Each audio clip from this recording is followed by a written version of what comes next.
IC-814 एक ऐसा वाकया था जिससे एक लॉन्ग टर्म मेमोरी बदला लेने की एक्टिवेट होती है कि अब एक एक आदमी का हिसाब होगा। कैसे मारा गया, कहाँ मारा गया। उसको कराची में मारा गया था, अनआइडेंटिफाइड गनमैन थे और ठोक के चले गए। आज हमारे स्पेशल मेहमान हैं इंटेलिजेंस हिस्टोरियन मिस्टर प्रतीक जोशी। यानी ये आपको वर्ल्ड की सारी खुफिया एजेंसीज की हिस्ट्री बता सकते हैं। मसूद अजहर एक टेररिस्ट भी है और मसूद अजहर एक स्कॉलर भी पेश आता है। और जैसे ही मसूद अजहर अरेस्ट होता है 94 में, एक के बाद एक टेररिस्ट अटैक्स, किडनैपिंग्स, हाईजैकिंग के बदले में जब वहाँ से डिमांड आई कि इन 3 लोगों को छोड़ा जाए, तो पहला था मसूद अजहर, दूसरा था जिसने 1.5 लाख रुपए डॉलर भी ट्रांसफर करे थे मोहम्मद अत्ता के नाम पे, जो आपका बोल रहे हो। ये है तो जैश ए मोहम्मद, लेकिन इसके जो तार आप देखेंगे, एक तरफ ये अलकायदा के साथ चले गए और इसका एक आइडिया था जैश ए मोहम्मद का कि कम से कम 3 लाख तैयार करेंगे कुल ऐसे ब्रेन वॉश यूथ जो इंडिया पे कहर बरपा दे। 3 लाख सुसाइड बॉम्बर, जैसे 10 लोग आए थे 26/11 में वैसे। जी, परवेज मुशर्रफ जिसकी छत्र छाया में जैश ए मोहम्मद स्टार्ट होता है, वो क्या करता है कि वो इसी फॉर्मूले पे काम करता है कि भी पाकिस्तान आर्मी ने एक कैटेगराइजेशन निकाला था, good Taliban and bad Taliban. Bad Taliban वो है जो हमसे लड़ रहा है और गुड तालिबान वो है। इंडियन गवर्नमेंट 1990 से ही कह रही थी कि भाई सिर्फ अलकायदा नहीं है, आप बाकियों को भी देखेंगे, ये सब मिले हुए हैं, लेकिन उस वक्त अमेरिका मानता नहीं। चोर मोसे भाई। यस, तालिबान और ISI का रिलेशनशिप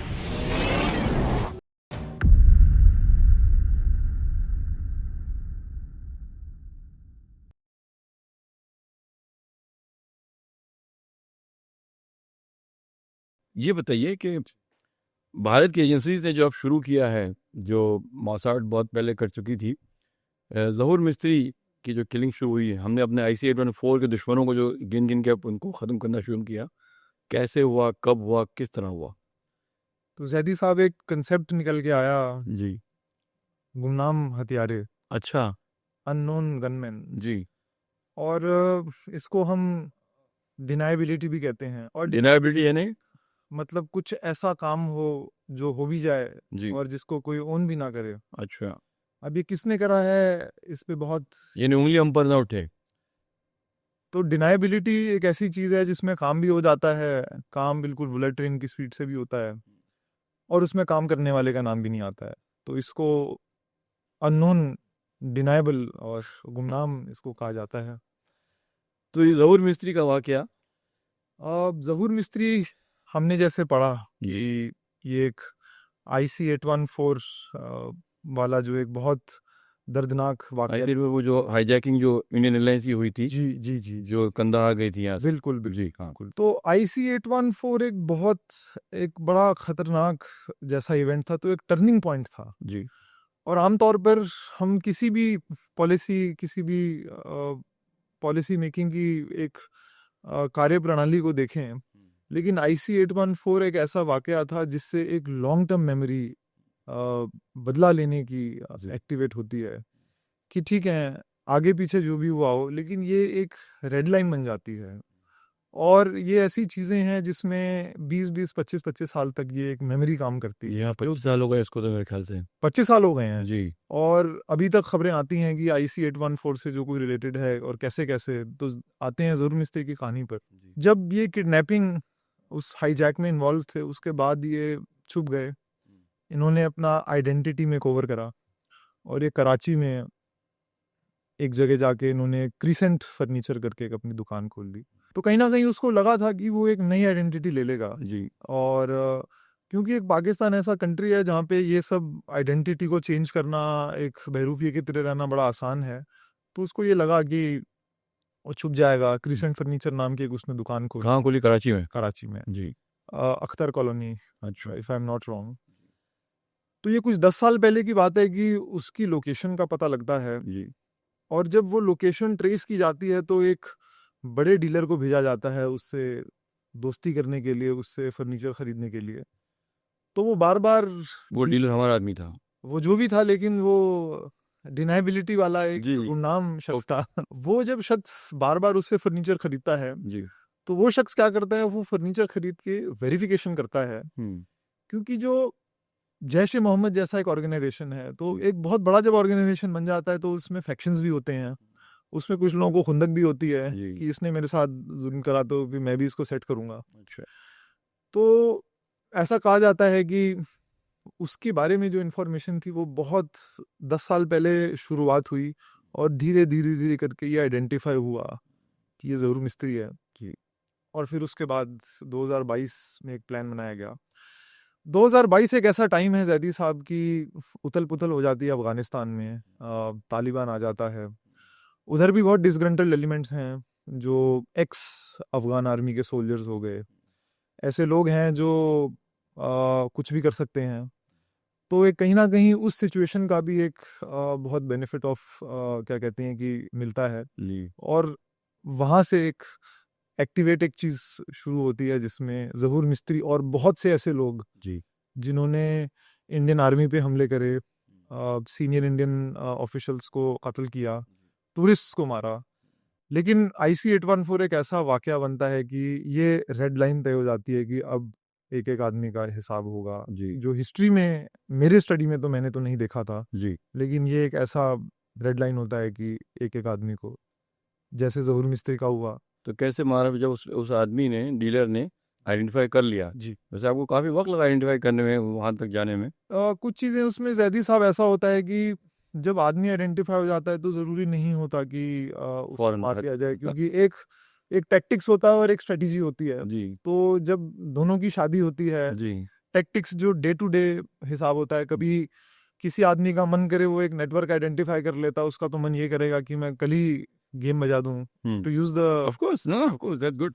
लेकिन जब वो एक स्ट्रेटेजी के तौर पे देखा जाता है, जी। और इसी में रिसर्च का एक रोल कहीं ना कहीं सामने आता है कि क्या उस टैक्टिक्स को स्ट्रेटेजी तक जी। ऊपर जाने में एक वक्त लगता है।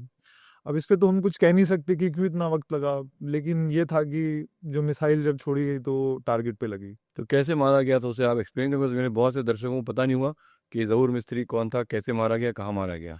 उसको कराची में मारा गया था। जी। अनआइडेंटिफाइड गनमैन थे जी। जो बाइक पे आए थे, मोटरसाइकिल पे आए हेलमेट पहने हुए। और क्या जी। कहते हैं कि ठोक के चले गए। अब ये क्या, ये कहाँ था उस वक्त? ये ज़हूर मिस्त्री उस वक्त क्या था और क्या कर रहा था? ये अपनी दुकान पे था ये? ये अपनी दुकान पे था। जी। एक्चुअली क्या होता है कि जैदी साहब जो बहुत सारे ऐसे जो टेररिस्ट थे जिनकी यूटिलिटी ख़त्म हो जाती है, क्योंकि एक ऑपरेशन किसी ने कर लिया उसका मतलब ये नहीं है कि उसको बार बार उस ऑपरेशन में यूज़ करा जाए। तो इन लोगों को छुपा दिया जाता है, इन लोगों को एक दूसरी आइडेंटिटी दे दी जाती है इस उम्मीद से कि कल को इसकी कोई गर्दन ना पकड़े। जी। और पकड़े भी तो क्या कहते हैं कि करवाने वाले का नाम ना है। तो वो बहुत ही सोफिस्टिकेटेड तरीके से छुप के क्या कहते हैं कि कराची की गलियों में वो अपना फर्नीचर का काम करता था। किस नाम से रह रहा था वो? कि ये मुझे एक बार थोड़ा देखना पड़ेगा। अच्छा। I can you don't reveal it, ठीक है। सो लेकिन लेकिन एक नाम तो होता नहीं है, इनके बहुत सारे नाम होते हैं। ज़हूर अखुंद भी कहते थे उनको। अच्छा, अखुन भी कहते थे? अखुंद भी कहते थे। अखुन मतलब मुल्ला? यस हाँ। Yes yes. तो क्या मुल्ला बन गया था ये? अब ये तो मुझे पता नहीं, बट जी। आमतौर पर जो जैश के जो रिक्रूट्स होते थे जी। उनकी कहीं ना कहीं ऐसी ट्रेनिंग होती थी कि वो स्कॉलरली बातें भी कर लेते थे जी। और उसके बाद वो टेररिज्म भी फैला रहे होते थे। अच्छा। और उसका सबसे बड़ी मिसाल है आपकी मसूद अजहर। जी। मसूद अजहर एक टेररिस्ट भी है और मसूद अजहर एक स्कॉलर भी पेश आता है। एक तो इंडिया का एनिमी नंबर 1 है। जी। और मसूद अजहर की बड़ी एक इंटरेस्टिंग हिस्ट्री है। जी। इंटरेस्टिंग इन अ सेंस कि आमतौर पर आतंकवादी सीधा जम्मू और कश्मीर के जो बॉर्डर्स थे वो POK से सीधा छलांग मार के इंडियन टेरिटरी में इन्फिल्ट्रेट कर जाते थे। जी। लेकिन मसूद अजहर ने एक दूसरा तरीका अपनाया। ये हमने बहुत सुना है कि वो लड़ नहीं पाया था जब अफगानिस्तान में वो ट्रेनिंग नहीं पूरी कर पाया, जी। लेकिन क्योंकि वो स्पीच बड़ी अच्छी देता था तो उसको मोटिवेशन डिपार्टमेंट में रखा गया। यानी भड़काऊ भाषण। उनकी लैंग्वेज में वो मोटिवेशन भी कहते थे। जी। तो उसको मोटिवेशन करने के लिए रखा गया कि कैसे जवान जो लोग हैं उनको एक एंटी इंडिया ब्रेन वॉश कर ब्रेन दिया वॉश है भारत करके के खिलाफ। उनको एक ऐसे मास नंबर्स में लॉन्च करा जाए। तो मसूद अजहर के साथ ये हुआ कि वो क्योंकि एक आइडियोलॉग था। मसूद अजहर आता है ढाका जी। एक अलग नाम से पोर्चुगीज पासपोर्ट पे, अच्छा। As a person of Gujarati origin, ऐसा उसने दिखाया। अच्छा। और उसका नाम था, जिस नाम से वो इंडिया में एंटर करता है उसका नाम है वली आदम ईसा। अच्छा। वली आदम ईसा नाम से वो ढाका से इंडिया एंटर करता है tourist passport, as a Gujarati guy with Portuguese Portuguese passport, जी। और वो दिल्ली में आता है और रहता है अशोका होटल में। उसकी वेशभूषा वही थी वैसे, जो दाढ़ी और जो जो उसका जो नहीं, नहीं। वो थोड़ा बदल के आता है क्योंकि एज अ टूरिस्ट आ रहा है वो, अच्छा लेकिन सीधा दिल्ली से वो कश्मीर फरार हो जाता है। जी। और कश्मीर में क्या होता है उस टाइम पे जैदी साहब, हरकत नेटवर्क करके एक टेररिस्ट ऑर्गेनाइजेशन का ग्रुप है, हरकतुल मुजाहिदीन हरकतुल मुजाहिदीन, हम्म। हरकतुल जिहाद अल इस्लामी। जी। तो ये जो पहले नेटवर्क्स थे ये अफगानिस्तान में इनको डिप्लॉय करा गया, लेकिन जब अफगानिस्तान का, किसने रिप्लाई किया? पाकिस्तान ने, जी। सोवियत से लड़ने के लिए, ओके। जब सोवियत यूनियन रशिया चला जाता है और रशिया के बाद आपका वो डिसइंटीग्रेट हो जाता है यूएसएसआर, तो इन सबको कश्मीर डाइवर्ट कर दिया जाता है। अच्छा। तो पहली जो जनरेशन आती है डेडली टेररिज्म की, वो हरकत नेटवर्क्स की आती है। ये जनरल जियाउल हक ने किया था अपने ज़माने में? जनरल जियाउल हक के मरने के बाद हुआ था ये। अच्छा। शुरू उसके वक्त पे हो गया था जनरल जियाउल मतलब हक, किया उसने था ना, K2 मूवमेंट तो किया किया था। उसने, जी। किया उसने था, जी। लेकिन जियाउल हक के मरने के बाद ये चीज़ और उरूज पे गई है, ओके। और नेक्स्ट लेवल पे गया ये। तो जो कश्मीर में हरकतुल जिहाद अल इस्लामी, हरकतुल मुजाहिदीन, डिफरेंट डिफरेंट जो ग्रुप्स लड़ रहे होते थे, जी। तो इनमें आपसी प्रॉब्लम्स भी होती थी, आइडियोलॉजिकल इनमें नज़रियाती झगड़े भी होते थे। जी। तो उन झगड़ों को सुलझाने के लिए इसको भेजा गया। अच्छा। और ये कश्मीर में घूम रहा होता है, 94 की बात है, ये अपने साथियों के साथ एक बड़ी इंपॉर्टेंट मीटिंग से कार में आ रहा होता है और इसकी कार खराब हो जाती है, अच्छा। और फिर ये ऑटो रिक्शा करता है, और वो ऑटो रिक्शा एक बीएसएफ की चेक पोस्ट पे जाके रुकता है। तो बीएसएफ, क्योंकि नेचुरल सी बात है, तो बीएसएफ तो पूछेगा ही कि भी आप कौन है, आप अपना शनाख्ती कार्ड दिखाइए, अपना आईडी कार्ड दिखाइए। तो ये वहाँ पे पकड़े जाते हैं, और जब बीएसएफ इसको अरेस्ट करता है तो पता चलता है कि भी ये तो इतना बड़ा टेररिस्ट है। अच्छा। तो वो जैसे सिचुएशन में पकड़ा गया, फिर उसको जम्मू की जेल में भेजा गया, जी। कोट बलवल जेल। हम्म। और जैसे ही मसूद अजहर अरेस्ट होता है 94 में, एक के बाद एक टेररिस्ट अटैक्स, किडनैपिंग्स, जो वेस्टर्न टूरिस्ट अंग्रेज, जो बेचारा एक थोड़े सुकून के लिए कश्मीर घूमने आता था, कश्मीर की वादियों का मज़ा लेने के लिए, उनको किडनैप करना शुरू कर दिया जाता है। एक के बाद एक वाक़े हो रहे होते हैं। इनफैक्ट मैं आपको बताऊं, जो उनके एक साथी थे, जो 9/11 के भी हमलों में जो पकड़े गए, उमर सईद शेख, उनको छुड़वाने के लिए उमर सईद शेख भी इंडिया आते हैं, और गाजियाबाद में, दिल्ली के जो गाजियाबाद है, वहाँ पे एक फॉरेन टूरिस्ट को किडनैप कर लेते हैं। कुछ को यूपी में किडनैप करके रखा जाता है, कुछ को, एक को गाजियाबाद में किडनैप करके रखा जाता है, और बार बार ये डिमांड आती है कि इन अंग्रेज़ों को, इन गोरों को हम तब छोड़ेंगे जब मसूद अजहर को छोड़ा जाएगा। अच्छा। तो आप सोचिए कि एक आदमी को रिहा करने के लिए पूरी मशीनरी जी। एक्टिव हो जाती है। और मुझे एक बड़ी इंटरेस्टिंग कहानी किसी डिप्लोमेट ने सुनाई थी, जी।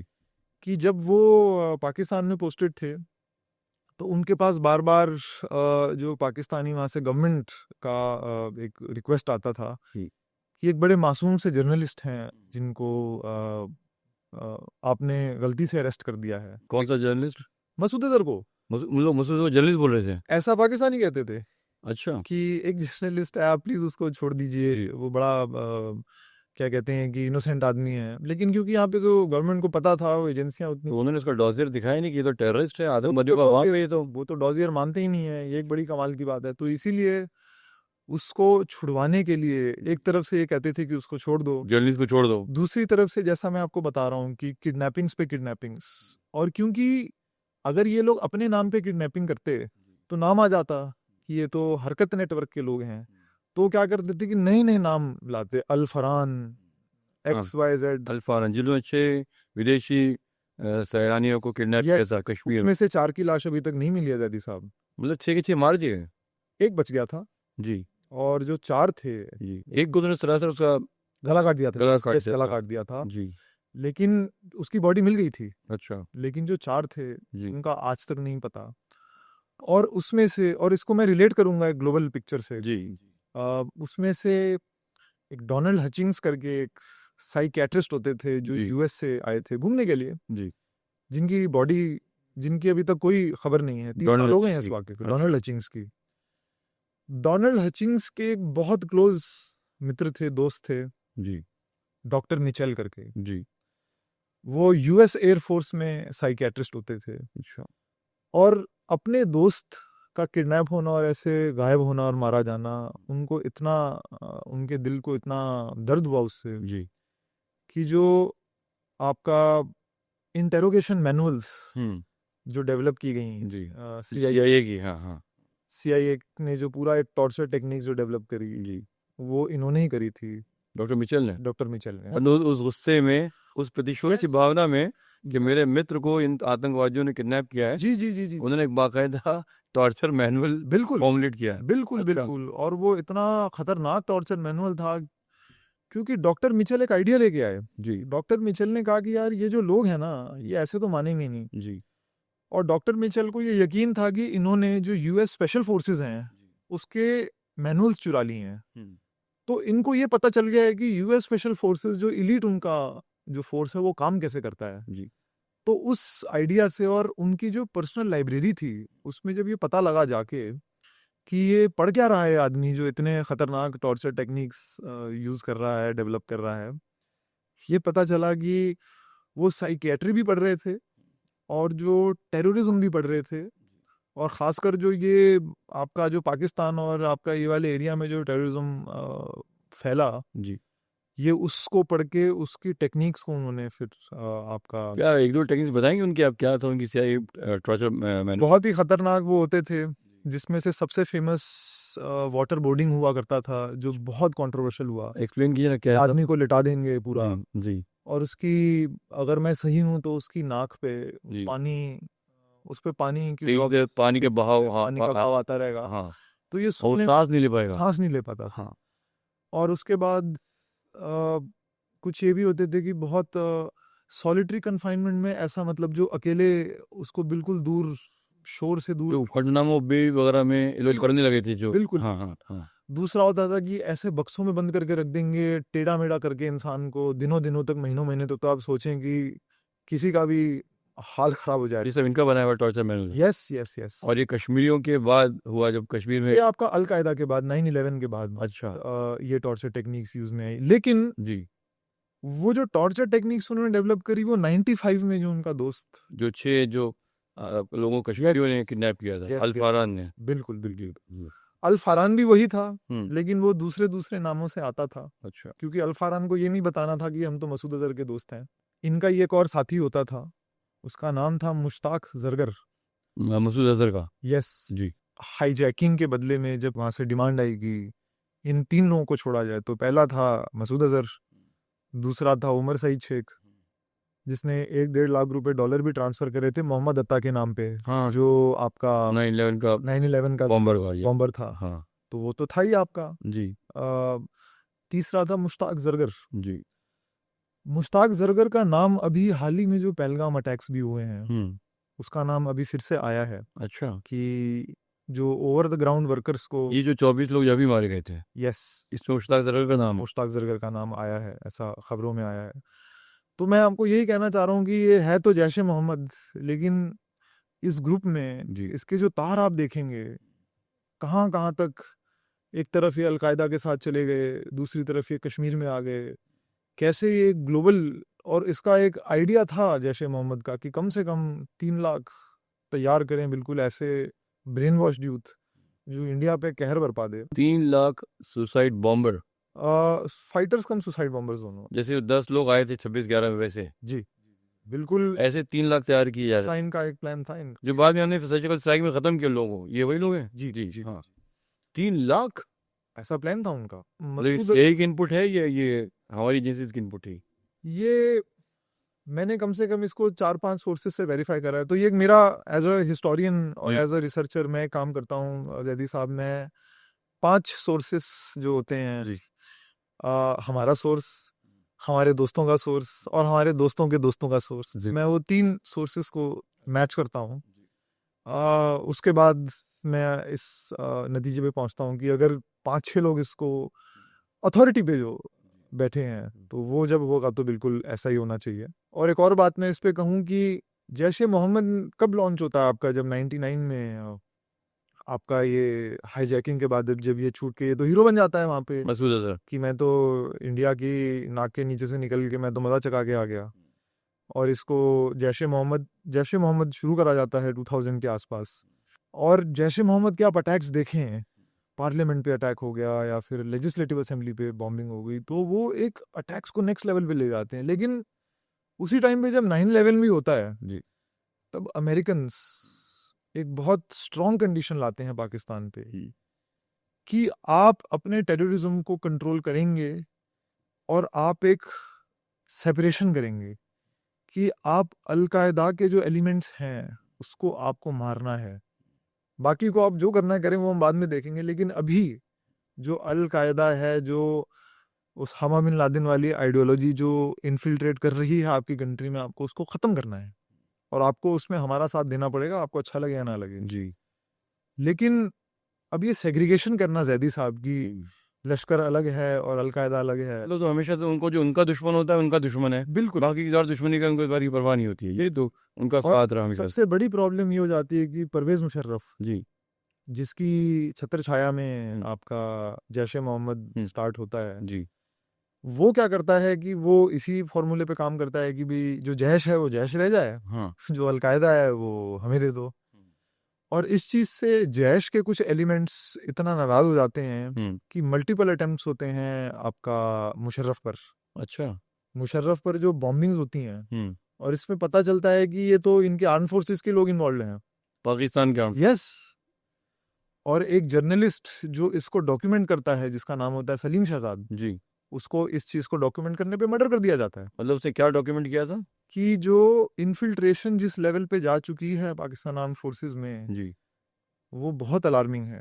यानी उनके आर्म फोर्सेस में लश्कर के और जैश के लोग आपका अलकायदा के अलकायदा के लोग पाकिस्तानी आर्मी में यस एंटर कर गए। यस जैश, और उसमें तो आपका इसमें क्या कहते हैं कि लश्कर में तो कर ही गए थे। तो मैं खाली एक बार अपने ऑडियंस के लिए खाली इसको क्लैरिफाई करना चाह रहा हूँ। आप ये कह रहे थे कि अलकायदा के लोग जो है वो पाकिस्तानी आर्मी में पहुंच गए थे, इन्फिल्ट्रेट कर गए थे और उसका हिस्सा बन गए थे, बहुत अच्छे लेवल तक।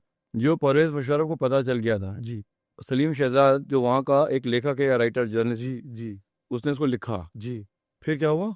उसका मर्डर कर दिया गया। पुलिस से भारत भी आया था, भारत भी आया था, तो भारत आ चुका था, भारत आया और शायद उसने आके बहुत कई जगह अपनी किताब की उसने प्रमोशन भी की उसने। Yes, inside Taliban and al Qaeda करके उनकी बुक उसकी किताब थी, तो ऐसी कई खतरनाक। शहरों में गया था उसने फिर उसका मर्डर हो गया। उसका इंडिया से पाकिस्तान पहुंचते ही जी। विद इन फ्यू डेज उसकी लाश मिलती है नदिया किसी कैनाल के किनारे। उसको इतना पीटा जाता है, पकड़ पकड़ के इतना मारा जाता है उसको कि तुम्हारी हिम्मत कैसे हुई कि तुम ये सब चीज़ें लिख रहे हो। और वो और ऐसा एपिसोड है कि उस लेवल का जर्नलिस्ट हमने नहीं देखा जो इतनी बारीकी से जाके ये बयान करे, ये डॉक्यूमेंट करे कि किस लेवल तक अलकायदा के एलिमेंट्स। तो उसको ये पता नहीं था कि वो वापस जाएगा, तो उसको पाकिस्तानी आर्मी जो वर्चुअली रूल कर रही है पाकिस्तान को। जी, वो अपने जर्नलिज्म के माफ़ कीजिएगा, वो अपने जर्नलिज्म के इतने जुनून में, इतना रिसर्च में इतना आगे चला गया कि वो उसको एक लाइन नहीं ड्रॉ कर पाया कि कहाँ पे मेरी हद ख़त्म होती है और कहाँ पे मुझे फुल स्टॉप करना चाहिए। अच्छा। और वो यही चीज़ें आपका इधर भी डिस्कस कर रहा था जब इंडियन थिंक टैंक्स में आके वो। और एक बड़ी इंटरेस्टिंग बात है उनके बारे में कि जब वो दिल्ली आया था, वो मौलाना आज़ाद की मज़ार पे भी गया था, सलीम शहजाद। यस। अच्छा, क्यों? क्योंकि उसको ये समझ में आ गया था कि मौलाना आज़ाद ने जो कहा था कि ये पार्टीशन जो है ये एक शॉर्ट लिव्ड है, जी। एक दिन ऐसा होगा कि ये पार्टीशन ख़त्म हो जाएगा, आपका जो पाकिस्तान स्टेट है जी। वो सस्टेन नहीं कर सकता। तो एक ऐसा एक तबका है वहाँ पे इंटेलेक्चुअल्स में जो पाकिस्तान के अंदर, यस, जो जानता है कि Pakistan is a failed state and partition is failed, और जो ये भी कहता है कि जो मौलाना आज़ाद ने कहा था उसमें कुछ सच्चाई तो है। अच्छा। तो मौलाना आज़ाद के मज़ार पे जाना एक सिंबॉलिक। बट मुझे मतलब अफसोस इस बात का कि ऐसे जर्नलिस्ट के मर जाने पे वहाँ किसी जर्नलिस्ट ऑर्गेनाइजेशन ने या ह्यूमन राइट्स वालों ने या किसी और ने कोई सवाल नहीं उठाया? सवाल तो उठे थे जैदी साहब, लेकिन फिर वो सवाल भी ऐसे सवाल होते हैं कि जैसे ही उठते हैं वैसे ख़त्म भी हो जाते हैं। बट सबसे बड़ा उसका एग्जाम्पल यही है कि वैसा जर्नलिस्ट आज तक, ऐसा फियरलेस जर्नलिस्ट जिसके आज तक जिसका जिक्र होता है और एक स्टोरी थी, स्पेसिफिक्स मैं स्टोरी भी बता दूं, जी, बताइए। स्टोरी पे उसको जी जी करा गया था। बताइए। उसका इंडिया विजिट तो था ही था, हम्म एक पाकिस्तान के नेवल बेस पे अटैक हुआ था, पीएनएस मेहरान पर। एंड कब की बात है ये? आपका 2011 की बात है मेरे ख्याल से। ये उसी टाइम की बात है जब ये उनका जी। टूर था और आके वापस गए। तो पीएनएस मेहरान पर जब अटैक हुआ तो वहाँ की मीडिया ने कहा कि ये तो एक टेररिस्ट अटैक है, अच्छा। ये तो बैड तालिबान ने करा है, जिसको मैं आपके माध्यम से दर्शकों को बताना चाहूँ कि पाकिस्तान आर्मी ने एक कैटेगराइजेशन निकाला था, जी good Taliban and bad Taliban. कि बैड तालिबान वो है जो हमसे लड़ रहा है, जी, और गुड तालिबान वो है ये हमारे साथ लड़ जो हमारे साथ लड़ रहा है। तो पाकिस्तान ने ये कहा था कि ये बैड तालिबान ने करा है, जी। लेकिन उसने कहा था बैड तालिबान ने नहीं करा है, हम्म ये आपके ही उन मेंबर्स ने करा है जो आपसे नाराज हो चुके हैं, जो अलकायदा के इन्फ्लुएंस में आ चुके हैं। पाकिस्तानी आर्मी ने पाकिस्तानी नेवी बेस पे हमला किया, कुछ एलिमेंट्स ने, कुछ एलिमेंट्स हैं। जो उनके ही ऑफिसर्स हैं, उनके ही जवान हैं, जी। जो एक कू करना चाहते हैं, क्योंकि वो उस रेडिकल थॉट से इतना इन्फ्लुएंस हो चुके हैं। और उसका रीज़न भी मैं बताता हूँ क्या था। उसका रीज़न ये था, जो मैं आपको अपने पिछली बात पे जाता हूँ, जी कि जो एक जो प्रेशर आता है यूएस की तरफ से कि अलकायदा को हटाओ, बाकी सबको छोड़ दो। तो ये जो लाइन ना ड्रॉ कर पाना और सबको, तो बाकी सबको क्यों छोड़ना चाहता था यूएस, हमें खाली अलकायदा को पकड़ के? क्योंकि यूएस हमेशा से ये सोचता था कि जो अलकायदा है, अलकायदा का अगर आप हिस्ट्री देखें, और ये भी बड़ा इम्पोर्टेंट एक एपिसोड है जो टेररिज्म की परिभाषा को, टेररिज्म को, ग्लोबल टेररिज्म को टोटली बदल देता है। जी 90s 80s 90s में जब ये सोवियत जिहाद ख़त्म होता है, तब जो फाइटर्स थे जो लड़ने गए, वो डिसिल्यूजन हो जाते हैं, वो बड़े परेशान हो जाते हैं कि हम क्या इस चीज़ के लिए लड़ रहे थे, हमें क्या यूज़ करा गया है, अब हम यूज़ नहीं होंगे, अब हम दुनिया में एक ग्लोबल मूवमेंट चलाएंगे अमेरिका के अगेंस्ट, जी कि हाउ डेयर अमेरिका क्या कहते हैं कि यूज़ डिफरेंट डिफरेंट कंट्रीज अपनी पॉलिटिक्स के लिए। और अटैक शुरू हो जाते हैं आपका, जो अमेरिकन एसेट्स हैं अफ्रीका में, मिडल ईस्ट के पास, अफगानिस्तान के आसपास, पाकिस्तान में, उन पे अटैक्स होने शुरू हो जाते हैं। और वहाँ से फिर अमेरिकन, और आपको भी याद होगा कि वर्ल्ड ट्रेड सेंटर का एक पहले भी प्लॉट हुआ था, जी लंदन में भी ये अटेम्प्ट्स हुए थे। जी तो इनकी वजह से एक गुस्सा जो होता है, तो अमेरिका को ये लगता है कि सिर्फ और सिर्फ अलकायदा है प्रॉब्लम। लेकिन इंडियन गवर्नमेंट 1990 से ही कह रही थी कि भाई सिर्फ अलकायदा नहीं है, आप बाकियों को भी देखें, ये सब मिले हुए हैं। लेकिन उस वक्त अमेरिका मानता नहीं था। चोर चोर मौसरे भाई। यस, जी ये अमेरिका ने इंडिया के लाख कहने के बावजूद भी कि भाई ये जो डिफरेंट नेम्स हैं ये अलग नाम नहीं है, ये पीछे से सब गेम खेल रहे हैं बैठ के। लेकिन ये अमेरिका ने तब माना जब 9/11 होता है, जब उन्हीं के ही the fire comes to their door step, जी और जब ये पता चलता है कि कराची से कैसे एक हॉट बेड बन गया है, ट्रांजैक्शंस हो रहे हैं, पैसे भिजवाए जा रहे हैं, प्लानिंग हो रही है, तो वो उसके बाद फिर तो अमेरिका कराची से पैसे कैसे पहुंचते थे टेररिस्ट को, और क्या होता था? टू बी वेरी ऑनेस्ट, मैंने फाइनेंशियल कभी लिंक्स, बेसिकली हवाला वाला वो है, यस, बट हम लोग वॉच तो कर रहे थे लेकिन इसका एक बहुत बड़ा नेटवर्क ये था कि जो, अगर मैं बॉइल डाउन करूं, जी तो जो कराची में जैसे जो बनोरी टाउन हो गया, जो उनका एक ट्रेनिंग एकेडमी रही है जी अगेंस्ट इंडिया, तो इन लोगों के ये टूर्स पे जाया करते थे। आपका लंदन जाते थे टूर्स के लिए, अमेरिका जाते थे मोटिवेशनल टूर्स के लिए, क्योंकि वहाँ पे डायस्पोरा भी बड़ा एक था। पाकिस्तानी। यस, जी तो उसमें से और बहुत सारा, अगर आप, मैं आपको बड़ा इंटरेस्टिंग एक बात बताऊं कि जो डायस्पोरा है Pakistani, if I am not wrong, कम से कम 3% of British population, 3% of British Pakistani है। ऑलमोस्ट, यस, ओके जिसमें से आपका उस 3% का भी जो 50% है जैदी साहब, वो पाकिस्तान ऑक्यूपाइड कश्मीर का है। तो आप अच्छा समझ सकते हैं वॉल्यूम जी। कि जिस लेवल पे, और ये आज से, जब इंडिया आज़ाद भी नहीं हुआ था, ये माइग्रेशन तब शुरू हो गई थी। तो I think they were funding the terrorism in Kashmir. एक डायस्पोरा का एक रोल तो कहीं ना कहीं एक, क्योंकि जो उमर सईद शेख आप देखें, जी ये तो ब्रिटेन का लड़का है, जी तो ये कहाँ से हुआ ये? आप अगर मसूद अजहर का आप ट्रैवल डेटा देखें, ये तो लंदन जाता था, ये तो यूके जाता था। तो बहुत से ऐसे नेटवर्क्स थे जिसमें हवाला हो गया, जिसमें अपने लोग मौजूद हो गए। मैं किसी को फुल सेंस में तो मैं बिल्कुल नहीं कह रहा, लेकिन क्योंकि ये लोग एक वर्ल्ड टूर्स करते रहते थे अपना मैसेज फैलाने के लिए। तो London was headquarter for these terrorist लोगों के लिए, अ, उमर शेख के लिए और मसूद अजहर के लिए लंदन एक ऐसा एक हॉटबेड। एक एरिया था जहाँ पे, देखिए, जो डायस्पोरा होता है वो कहीं ना कहीं उसकी एक एक चाह होती है कि मैं अपने रूट से कनेक्ट करूं। लेकिन फिर ये ऐसे लोग आ जाते थे जो डायस्पोरा में कुछ लड़कों को पकड़ लेते थे और फिर उनको आपका ब्रेन वॉश। डायस्पोरा बेसिकली आप कह रहे हैं कि पाकिस्तानी ओरिजिन के लोग जो पाकिस्तान से माइग्रेट करके लंदन में बस जी जी जी जी, वो और एक उनका एक रोल आता है। एक छोटा सा एक एपिसोड में से रिलेट करना चाहूंगा कि ये एक हमारे एक बहुत रिस्पेक्टेड डिप्लोमेट होते थे, रविंद्र मात्रे करके। जी लंदन में जब वो पोस्टेड थे, 1980s का दौर है, तो उनको बहुत बेरहमी से उनको कत्ल करा गया था।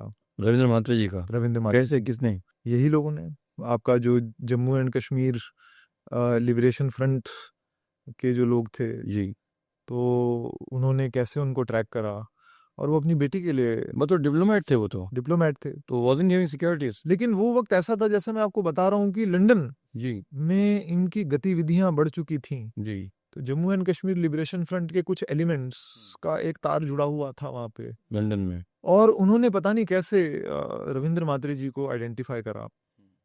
और मुझे याद है जब मैं पढ़ रहा था उनके बारे में और जब मैंने उनके बारे में बात करी, वो अपनी बेटी के लिए बर्थडे केक लाने जा रहे थे। अच्छा हाँ, उनको बहुत बेरहमी से, लंदन में आई थिंक ये बर्मिंघम की बात है। कैसे मारा गया उनको, किसने मारा, मतलब what was the whole modus operandi, वो पूरा इंसिडेंट क्या? द मोडस ऑपरेंडी यही था कि आपका 1980s में जब कश्मीर में आपका पाकिस्तान की तरफ से अनरेस्ट एक जो शुरू होता है, जी तो जाहिर सी बात है, हर डिप्लोमेट जो होता है, वो जो अपनी कंट्री का रिप्रेजेंटेटिव होता है, वो अपने देश का एक बेस्ट इंटरेस्ट रिप्रेजेंट करता है। जी और हमारे डिप्लोमेट्स भी इसी तरीके से, जो कश्मीर पे इंडिया का जो स्टैंड है, आपका जो इंटायर जम्मू कश्मीर है, including parts of Jammu and Kashmir जो आज के वक्त पाकिस्तान के कब्जे में है, जी तो उस एजेंडा को लेके हमारे डिप्लोमेट्स भी बहुत वोकल थे। तो ऐसे ही कुछ लोगों ने इनको आइडेंटिफाई कर लिया और इनको बहुत बेरहमी से इनका कत्ल होता है। अच्छा तो खैर, बात आते हैं हम इस पे कि जी कैसे ये तार, मैं हाँ आपको बता रहा हूँ कि रविंद्र मात्रे हो गए, और हम देखें कि उमर सईद शेख का एक ब्रिटिश जी कनेक्शन आता है, और ये वही उमर सईद शेख है फिर जो डैनियल पर्ल का भी इसने कर लिया कत्ल कर देता है। जी। ये मसूद अजहर पे फिर हम आ रहे थे कि हमने अब तक, ये बताइए कि भारत ने इन सब का अब तक हिसाब क्यों नहीं किया, मसूद अजहर का और ये सारे लोगों का? मुश्ताक जरगर आप कह रहे हैं पहलगाम में भी अगर एक्टिव रहा, जी जी जी, तो हम लोगों ने अब तक उनको कोई सबक क्यों नहीं सिखाया? आप अगर आप अगर सबक की बात करें जैदी साहब, तो जो ऑफिशियली अगर आप ऑपरेशन सिंदूर का भी जो स्ट्राइक्स देखें, जी तो उसमें तो उसकी तो फैमिली के कितने लोग मारे गए हैं, जी ये तो ऑफिशियल क्लेम है हम्म कि इंडिया ने बहुत क्लोजली ओपनली आके बोला है कि जी हमने तो मार दिया है। लेकिन जो मेरी अंडरस्टैंडिंग है, मैं गलत भी हो सकता हूँ, कि इंडिया की जो एक ट्रेनिंग रही है, जो मैंने बहुत पुरानी डिप्लोमेटिक फाइल्स में देखा, जो हमारे मिनिस्ट्री ऑफ एक्सटर्नल अफेयर्स की पुरानी फाइल्स हैं, एक ये हमेशा से एक इंडिया का स्टैंड रहा कि बिलो द बेल्ट ऑपरेशंस जी हम नहीं करना चाहेंगे, क्योंकि हमारी एक फॉरेन स्टैंडिंग है, और हम उस लेवल तक चीज़ों को उस स्तर पे नहीं ले जाना चाहते कि फिर हम में और हमारे दुश्मन में कोई फ़र्क ना रहे। तो इसीलिए जो ऑपरेशन सिंदूर आप देखते हैं, वो बहुत डायरेक्ट हुआ। उसमें बोला भी गया कि जो ये लोग थे वो मारे गए। This is my understanding. बाकी जो डिनायबिलिटी और जिसको हम गुमनाम गनमैन कहते हैं, वो अपना काम एक अपनी स्पीड से उनका चलता रहता है। लेकिन इस सब में एक तरफ से पाकिस्तान ने बहुत ओपनली क्लेम करा है कि ये तो हमने करा है, ये तो हीरो हैं हमारे। जी और उसकी भी मैं आपको रीज़न बताता हूँ कि क्यों पाकिस्तान ने कराया। वहाँ पे जो लड़का ब्रेन वॉश होकर लड़ने जाता है और अगर वो मारा जाता है, तो आम सी बात है कि वो बहुत गरीब घर से है। जी लेकिन जब वो वापस जब उसकी खबर आती है उसके मरने की, तो लोकल में वो हीरो बन जाता है वो। जैसे अजमेर कसब ने अपने हाँ, इंटरेक्शन में कहा था तो गरीब, जी कि हाँ वो एक लोफर सा लड़का था वो, जी और जैसे लश्कर ज्वाइन किया लोग उसको रिस्पेक्ट करने लग गए। तो क्योंकि वहाँ पे इतनी गरीबी कुछ कुछ ऐसे पॉकेट्स में है, और उसमें से अगर किसी को ब्रेन वॉश करके, अगर एक परिवार में 6 लोग हैं उसमें से एक जाके किसी को ब्रेन वॉश करके ये भेज देते हैं, तो वो जो परिवार जो पैसे नहीं कमा सकता, जिसकी कोई सोशल स्टैंडिंग नहीं है, तो उसको एक जरिया दे दिया जाता है कि आप इसको यूज़ कर लीजिए जी। और आप हीरो बन जाइए। हम्म। तो ये एक कुछ तो मेरा सिर्फ जो जी एक सवाल था जी कि यानी हमको जो मिल पाता है या जो हम जहाँ तक पहुँच पाते हैं उसको हम, जैसे ज़हूर मिस्त्री को हमने जी लिक्विडेट कर दिया, बट मसूद अजहर वगैरह तक हम लोग नहीं पहुँच पाए, जी या ऐसे लोग जो हमारे हत्थे नहीं चढ़े इसलिए हम उनको अब तक नहीं ख़त्म कर पाए। Can we say that?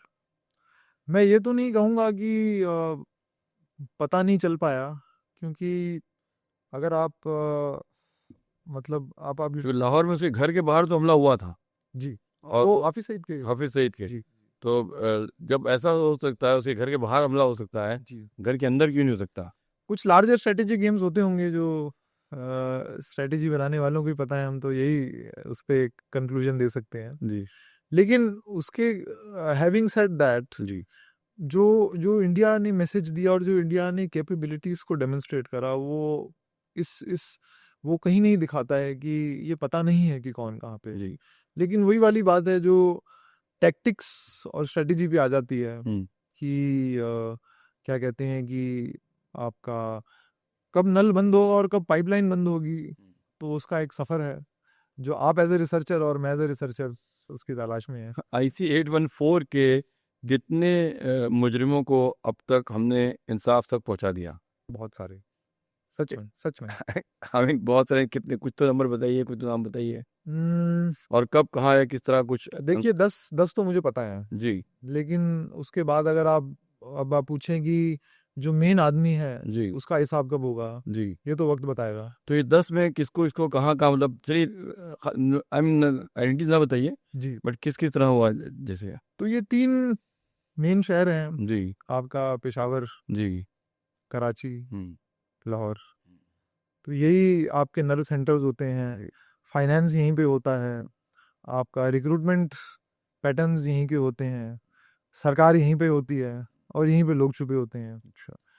और उसी में से ही, क्योंकि जैसा मैंने आपको बताया कि बहुत से ऐसे लोग थे जिनको इनसे भी बदला लेना था, तो पाकिस्तान के अंदर। हाँ, इन लोगों से भी इनको बदला लेना था, और वो ज़रूरी नहीं है कि इस साइड पे हों, बहुत दुश्मन बना लिए थे इन लोगों ने। हमने उन लोगों को यूज करके इन तक पहुंचे, कैसा हुआ? हमने करा या किसने करा, ठीक ये है, भी, छोड़िए, मतलब आई नो कि आप बहुत सेफ प्ले करना चाह रहे हैं, बट ठीक है। हाँ। लेकिन ये था कि कहीं ना कहीं एक बहुत खबरें ऐसी आई कि अफगानिस्तान में जो डिसग्रंटल्ड एलिमेंट्स थे उनको यूज़ करा गया, और वो एक बहुत बड़ा रीज़न बना कि जो पाकिस्तान ने अपना पॉलिसी चेंज करा। आपको याद होगा कुछ टाइम पहले उनकी एक डिसीजन निकला पाकिस्तान गवर्नमेंट की तरफ से कि एक एक अफगान रिफ्यूजी को भगा दिया जाए। तो जो लाखों क्या कहते हैं कि अफगान रिफ्यूजीज हैं जिन्होंने पाकिस्तान में अपनी शरण ली थी, जी और जो रह रहे थे बहुत सालों से, 40-50 सालों से, अब माहौल ऐसा हो गया है कि लाखों नंबर्स में जी को निकाला जा रहा है। जी तो शक तो यही जाता है जी। कि ये इन लोगों को तो ये अफगानियों ने किया था, जो जी पाकिस्तानी को अब पता चल गया है, जी तो उनको निकाला जा रहा है। जी जी, और उसमें सीने में बड़ी तकलीफ भी है पाकिस्तान के, क्योंकि जो उनके फर्स्ट प्राइम मिनिस्टर को भी जो मारा गया, वो भी तार वहीं से छूटा है। लियाकत अली खान जो उनका फर्स्ट प्राइम मिनिस्टर उसको होता, भी अफगानी ने मारा था, ऐसा कहा जाता है। बट तालिबान गवर्नमेंट तो उनकी फॉर्म की हुई है। तालिबान का मैं आपको बहुत इंटरेस्टिंग वाकया बताता हूँ। जी तालिबान और आईएसआई का रिलेशनशिप एक दूसरे को यूज करने का रिलेशनशिप जरूर था, जी। लेकिन तालिबान को बहुत तंग करा है इन्होंने, आईएसआई वालों ने, अच्छा। क्योंकि इनसे पूछे बिना आईएसआई इनके बिहाफ पे नेगोशिएट करता था। तालिबान की बेहाफ पे। जी, और जो एक एक पश्तून कल्चर जो है जैदी साहब, उसमें तो आप जानते हैं कि रिस्पेक्ट, ऑनर, गैरत, एक उसका एक बहुत स्ट्रांग एलिमेंट होता है। नाम की बातें हैं सब। तो फिर भी, लेकिन आप अगर उनके बीवी बच्चों को किडनैप कर लें, आप उनसे इस बात पे काम करवाएं कि मैंने तेरे घर वालों को किडनैप कर रखा है, तो वो भी कहीं ना कहीं। और तीसरी बात क्या हुई थी कि जब तालिबान ने कैप्चर करा 2021 में अफगानिस्तान को, काबुल में जब वो आए, एंटर करे, जी तो जो उस वक्त पे जो आईएसआई चीफ होते थे वो वहाँ पहुँच गए, और उन्होंने ऐसा दिखाना चाहा ये तो मैंने कराया, और वो ऐसा एपिसोड था जो पसंद नहीं आया तालिबान को, और तालिबान ने यही सवाल उठाया कि भाई कर तो हमरे थे, सैंक्चुरीज आपने दी होंगी, लेकिन एक्शन तो हम कर रहे थे, लोग हमारे थे, मर हम रहे थे, जी ठीक है, तो आप क्यों, आप कौन होते हो इस चीज़ पे।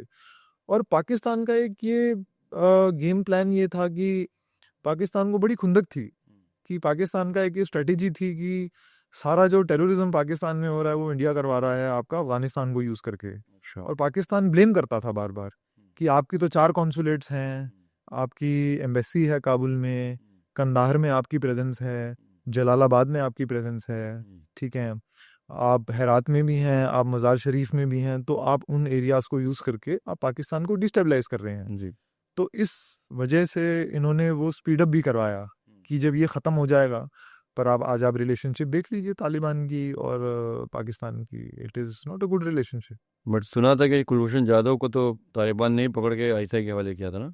इसका मुझे कोई आइडिया नहीं, हाँ, हम बोलना नहीं चाह रहे इस बारे में। लेकिन yes, he was kidnapped from Iran. जी वो ईरान का जो एरिया है, अगर मैं दर्शकों को बताऊं, बताइए ना। बड़ा एक जी बहुत इंटरेस्टिंग और बहुत ही मिस्टीरियस एरिया है।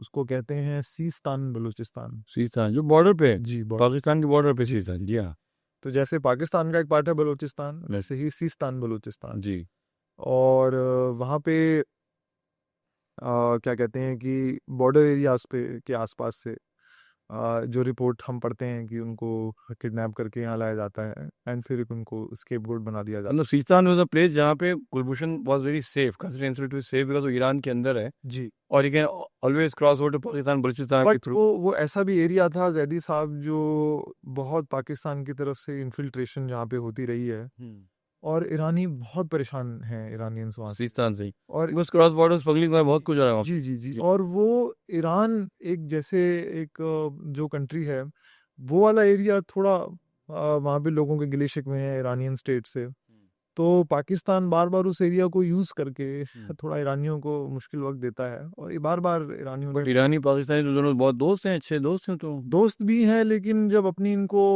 क्या कहते हैं कि जो अगर हम देखें तो इनके बड़े मसले भी रहे हैं आपस में। अभी मिसाइल्स अटैक भी तो हुआ था ना, ईरानियंस ने करा था, फिर वापस में पाकिस्तान ने भी कुछ अटैक्स करे थे, तो वो एक बहुत प्रॉब्लमेटिक उनके रिश्ते उनकी रहते हैं। न्यूक्लियर तो चीज़ वो का से आई यही ना, जो अब उनके वो थे अब्दुल कादिर जो थे अब्दुल कदीर खान। अब्दुल कदीर खान, जी, और पूरी न्यूक्लियर साइंस तो उनको ही बताई हुई है, पूरा न्यूक्लियर जो। बिल्कुल बिल्कुल, आपकी बात बिल्कुल सही है, लेकिन अब्दुल कदीर खान का भी जो हशर हुआ, जी और कैसे फिर उनको मुशर्रफ ने भी कहा कि मैं तो तेरे को जानता नहीं हूँ, तू ही चोर है। अच्छा तो अब्दुल कदीर खान का जो एक क्या कहते हैं कि एक जो जो दुख था जी कि मैंने तो इनके कहने पे मैंने तो दुनिया भर में न्यूक्लियर वो चीज़ें बेची, और एंड में आपने तो मेरे को ही लपेट लिया। तो एक minute, coming back to Kulbhushan, so उसको ईरान से उठाया गया जो तालिबानी ने उठाया था।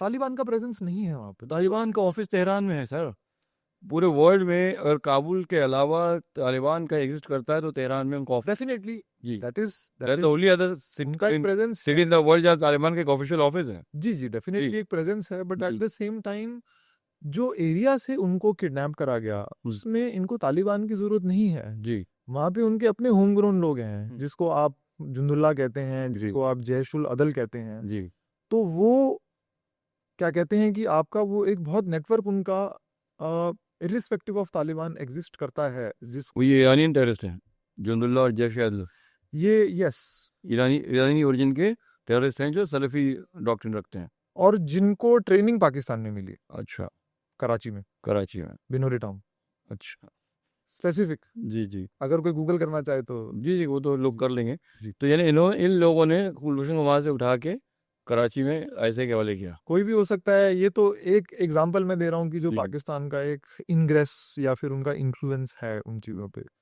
बाकी ये जो ऐसे एरियाज होते हैं बैडलैंड्स, जहाँ पे स्मगलिंग भी चलती है, तो एक स्मगलर टेररिस्ट भी हो सकता है, वो करोड़ों रुपए बना भी सकता है, वो तेल की भी स्मगलिंग कर रहा होता है, वो ट्रिपल एजेंट भी होता है। अच्छा, तो ये ऐसे ऐसे एरियाज होते हैं, इस पे हम आइडेंटिफाई करना जैदी साहब बहुत मुश्किल हो जाता है कि ये कौन। तो कितने साल से काम कर रहे थे कुलभूषण वहाँ पे?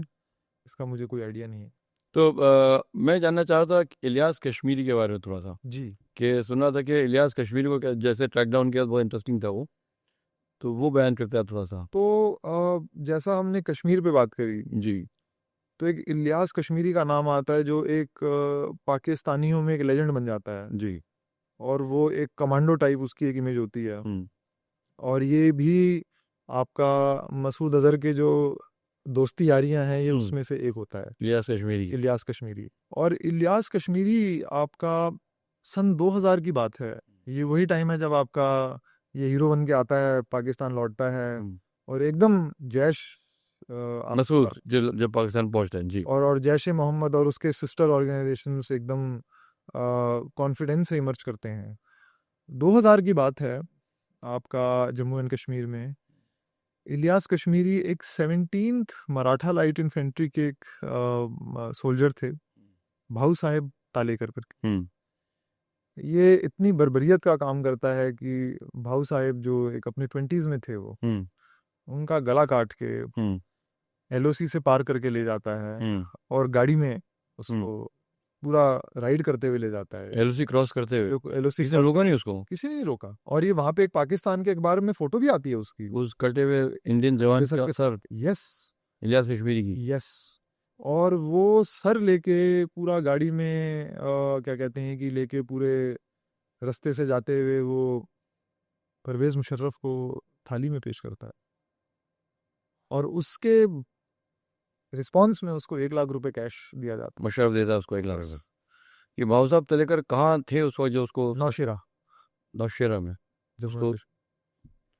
तो ये वो अकेला था, वो इसके साथ कोई और नहीं था उसके साथ में? तो ये आपको याद होगा जो एक एकदम लाइटनिंग ऑपरेशंस की जो बड़ी खबरें आती थी कि एक छोटे छोटे इनके जत्थे आते थे, जी।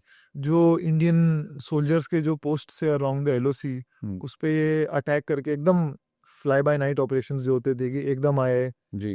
कुछ मिनटों में ऑपरेशन करा और एकदम भाग गए। तो ये hit and run job. Hit and run इसने जॉब करी थी। जी। तो ऐसे ही, लेकिन ये उसके उसके सर को गाड़ी पे रख के बोनेट पे लेके, गाड़ी के बोनेट पे रख Yes. के एलओसी क्रॉस करना, और इसको कोई बीएसएफ या आर्मी जवान नहीं रोक नहीं पाए। नहीं, जब ये क्रॉस करके ले गया था उसका सर लेके, वहाँ सर लेके, तो जब ये पीओके में पहुंचा, वहाँ पे गाड़ी में लेके उसका पूरा बोनेट पे घुमाया इसने सर उसको। अच्छा। और फिर इसको वहाँ पे जनरल्स ने कहा कि आपने तो बहुत अच्छा काम करा है, वेरी गुड, शाबाश। और उसके बाद ये लेजेंड बनना शुरू होता है ये वहाँ पे। और ये इतना डेडली इसके जो ऑपरेशंस होते हैं ऐसे ही। लेकिन फिर वही, जैसा मैंने आपको बताया कि अमेरिकन की तरफ से पुश आता है हम्म। कि अलकायदा को दे दीजिए जी। और बाकी सब आप रख लीजिए। तो ये उस चीज़ को बर्दाश्त नहीं कर पाता ये, और ये अपना जो बेस है ये वजीरिस्तान शिफ्ट कर देता है। इलियास कश्मीरी। जी, जी। क्योंकि वहाँ पे जो बैड तालिबान जिसको पाकिस्तान कहता है, अलकायदा और इसके साथ मिलके जो फिर पाकिस्तान स्टेट को मजा चखाना शुरू करते हैं, तो ये उधर। और बीच में ऐसी भी खबरें आई थी कि ये ओसामा बिन लादेन का सक्सेसर भी हो सकता था। इलियास कश्मीरी। जी जी जी। और मेरे एक उस्ताद हैं, हम्म अ, जिन्होंने मुझे सब कुछ एक तरीके से ट्रेनिंग और एक अंडरस्टैंडिंग जिन्होंने मुझे दी, तो उन्होंने मुझे कहानी सुनाई थी। मैंने आपको बताया इनके बारे में, सलीम शहजाद के बारे में। तो सलीम शहजाद क्योंकि इन लोगों को डॉक्यूमेंट करता था, तो वो इन सब के टच में था। जी। अपने वो सैटेलाइट फोन्स जो भी उसके पास कम्युनिकेशन का जरिया होता था, वो उनसे बात करता था। तो अगर आप डेट देखें कि जिस दिन सलीम शहजाद का कत्ल होता है, उसके चंद दिनों बाद इलियास कश्मीरी को भी मारा जाता है। अच्छा। तो ये एक, क्या कहते हैं कि हम एक बहुत इन्फॉर्म्ड गेस कर सकते हैं कि सलीम शहजाद जिन जिन लोगों से टच में था, और क्योंकि जब उसको पकड़ा गया उससे उसके सब कोऑर्डिनेट्स लिए गए होंगे, तो वो सब भी लोग मारे गए जो। बट ये जो एक डेडली ऑपरेशंस को अंजाम देना और एक कमांडो जैसी इमेज रखना और इस लेवल पे पहुंच जाना कि क्या कहते हैं कि आपका, और कहीं ना कहीं इसका एक 26/11 के आसपास भी इसका एक, क्योंकि ये आपके ये वो लोग थे जो स्ट्रेटेजी बनाना, बट एक होता है कि एग्जीक्यूशन कैसे होगा, कितनी ब्रूटैलिटी से होगा, जी। किसको कैसे मारा जाए, किस पे बम मारा जाए, किसको उड़ा दिया जाए। तो ये उस कोटेरी का पार्ट था जिसमें पाकिस्तानी आर्मी ऑफिसर्स भी सिंपैथेटिक हो गए थे इसके, और तब लगा स्टेट को कि यार ये तो हाथ से। तो ये मैं खाली जानना चाहूँगा, आपका इंटरेस्ट शुरू कैसे हुआ इस इंटेलिजेंस हिस्टोरियन के अंदर, जो मतलब मेरा आखिरी प्रश्न भी होगा जी। कि कैसे आपने इसमें इंटरेस्ट शुरू किया और आपने कैसे इस पे पूरा काम करना शुरू किया? मेरा पहला तो इंटरेस्ट आप इसको आप डिनाई करें लेकिन आपकी बुक से ही हुआ था। अच्छा। उसके बाद Thank you. मैंने एक पेपर लिखा था जी। सियाचिन ग्लेशियर को आपको याद होगा तो 1984 तक हम्म। वो इंडिया के पास नहीं था। इंडिया क्लेम ज़रूर करता था लेकिन वो मैंने सियाचिन का हिस्ट्री डॉक्यूमेंट करा जी। कि कैसे इंडियन आर्मी ने ऑपरेशन मेघदूत करके सियाचिन को बड़ा इंटरेस्टिंगली अपने कब्जे में लिया और उसको इंडिया का पार्ट बनाया। और ऐसे ही जो इंटेलिजेंस हिस्ट्री करके एक फील्ड इवॉल्व हुआ है ज़ैदी साहब, जो एक्चुअली क्या होता है कि जो बड़े बड़े इंटेलिजेंस ऑर्गेनाइजेशन रहे हैं, CIA या फिर जो इनका MI6, जी। ये क्या करते हैं कि बहुत सालों में ना कुछ कुछ दशकों में ये अपने फाइल्स को पब्लिक करते हैं। जैसे आज कुछ हुआ तो ये 30 साल बाद या 40 साल बाद ये चीज़ें पब्लिक में आएंगी, पब्लिक डोमेन में आ जाएगी। पब्लिक डोमेन में आएंगी। जी। और फिर जो हम जैसे कुछ जो जुनूनी लोग होते हैं, जी। जो आर्काइव्स में जाते हैं और ये पता करते हैं कि भी 1970s में 1960s में क्या हो रहा था, और फिर उसको मैच करते हैं कि जो 1980s 1990s में जो घटनाएं हुई उसका क्या एक क्या कहते हैं कि स्टार्टिंग पॉइंट रहा होगा। तो ये एक नया फील्ड इमर्ज कर रहा है और इसमें बहुत इंटरेस्ट लोग ले रहे हैं। तो ये आप सारी पढ़ाई जो है ब्रिटिश लाइब्रेरी में और वहाँ के आर्काइव से लिया आपने? जी, तो 4-5 जगह हैं। जी। और अगर आपके कोई व्यूअर्स हों जो लंदन में हों या फिर आपका यूरोप में कहीं भी हो, मैं उनसे ज़रूर रिक्वेस्ट करना चाहूँगा। ब्रिटिश लाइब्रेरी की तीसरी मंजिल पे एक बहुत बड़ा हॉल है, उसको कहते हैं इंडिया ऑफिस लाइब्रेरी। जी। ऐसे ही ऑक्सफोर्ड यूनिवर्सिटी में, कैम्ब्रिज यूनिवर्सिटी के अलग अलग हिडन लाइब्रेरीज में उनको कहूँगा, अच्छा। जहाँ पे जो ब्रिटिश इंटेलिजेंस ऑफिसर थे वो अपने प्राइवेट पेपर्स छोड़ के गए हैं। अच्छा। कि जो वो क्या वो सोचते थे, क्या उनके पर्सनल नोट्स थे, वो अभी भी महफूज 50-60 लाइब्रेरीज में। लेकिन मेन लाइब्रेरी आपकी है ब्रिटिश लाइब्रेरी का इंडिया ऑफिस लाइब्रेरी। जी। वहाँ पे आप देखें इन लाइब्रेरीज में ऐसे ऐसे तरीके के लोग आते हैं, वहाँ पे जासूस भी आते हैं, वहाँ पे आपके राजा महाराजा भी आते हैं जो उनके ग्रैंडसन्स हैं अपनी प्रॉपर्टी के क्लेम्स देखने के लिए। वहाँ पे डिप्लोमेट्स भी आते हैं इंडिया का क्लेम देखने के लिए। तो ऐसी फाइल्स कश्मीर पे, पाकिस्तान पे, आप यू नेम इट।